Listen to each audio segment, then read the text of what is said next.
ભાવેશ એસ્ટ્રોમાં આપનું સ્વાગત છે। ઇલેક્શનનો માહોલ ચાલી રહ્યો છે। 5 ચરણના મતદાન થઈ ગયા છે। 2 ચરણના મતદાન બાકી છે। 4 જૂને રિઝલ્ટ આવશે। બધાના મનમાં વિચાર છે શું થશે? શું બીજેપી એલાયન્સ પ્લસ 400 લાવશે? શું નરેન્દ્ર મોદીજી 5 વર્ષ પીએમ રહેશે? શું ઇન્ડિયા એલાયન્સ પરફોર્મન્સ સારું રહેશે? કોણ સરકાર બનાવશે? મારા યુટ્યુબ ચેનલના મિત્રો તેમજ મારા સર્કલમાં દરેક વ્યક્તિની ઈચ્છા હતી આ ઇલેક્શન બાબતે હું એક વિડીયો મૂકું। આજે મેં ઇલેક્શનના રિઝલ્ટના દિવસની કુંડલી બનાવી આપને આપના પ્રશ્નોના જવાબ આપીશ।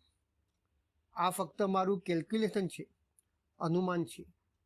આવનાર 5 વર્ષમાં જે ફેરફાર છે તે બતાવવાની પણ હું કોશિશ કરીશ। જ્યોતિષના કેલ્ક્યુલેશન પ્રમાણે રાજકારણમાં તમારા સૂર્યગુરુ, મંગળ, શનિ અને રાહુ પાવરફુલ હોવા જોઈએ, તો જ તમારો વિજય થાય છે, સંપૂર્ણ બહુમતી મળે છે।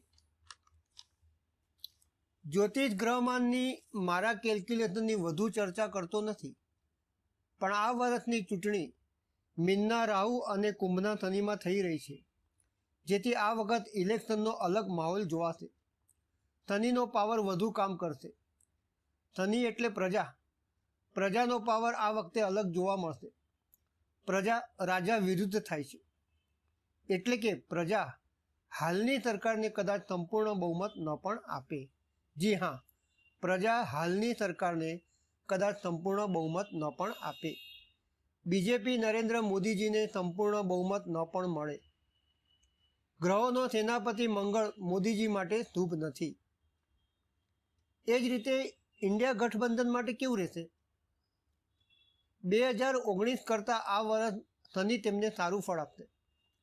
રાહુલ ગાંધીને શનિ ફળશે, અલગ વ્યક્તિત્વ તરીકે આગળ આવશે। ઇન્ડિયા ગઠબંધન પણ સરકાર બનાવી શકે છે। જી હા, શનિનો શુભ પાવર છે, મંગળ ફેવરેબલ છે, તો ઇન્ડિયા ગઠબંધન પણ સરકાર બનાવી શકે છે, બહુમતમાં આવી શકે છે। આ વર્ષ ઇલેક્શનનું રિઝલ્ટ વધુ ફેરફારવાળું રહેશે। મહારાષ્ટ્રમાં ઉદ્ધવજીની શિવસેના વધુ સીટ લાવશે। 2024ના સૂર્ય, ગુરુ, મંગળ, શનિ તેમના માટે આ વર્ષ સફળતા આપશે। આ વર્ષ ઉદ્ધવજી માટે ખૂબ જ સરસ રહેશે। આ વર્ષ પ્રજા વિરુદ્ધ સરકારના ગ્રહમાન હોવાથી મોટો ફેરફાર જોવાશે। બીજેપી કે ઇન્ડિયા જે પાર્ટી સરકાર બનાવશે 5 વર્ષ પૂર્ણ કરશે નહીં, રી-ઇલેક્શન આવશે। આ મારું એક અનુમાન છે, ગ્રહોની ચાલ સમજવાની એક કોશિશ કરી છે। છેલ્લે એટલું જ કહેવાનું, કોઈ સંપૂર્ણ નથી, કોઈ અધૂરું નથી, સમય દરેકનો બદલાય છે।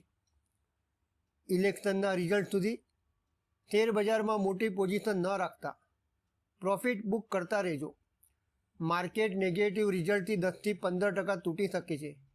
આજનો 75,000નો ઇન્ડેક્સ 67,000 તોડીને 65,000 આવી શકે છે અને ઉપરમાં 80,000 પ્લસ સુધી જઈ શકે છે। આપને મારો વિડીયો સારો લાગે લાઈક કરશો, શેર કરશો અને સબસ્ક્રાઈબ કરશો। ધન્યવાદ।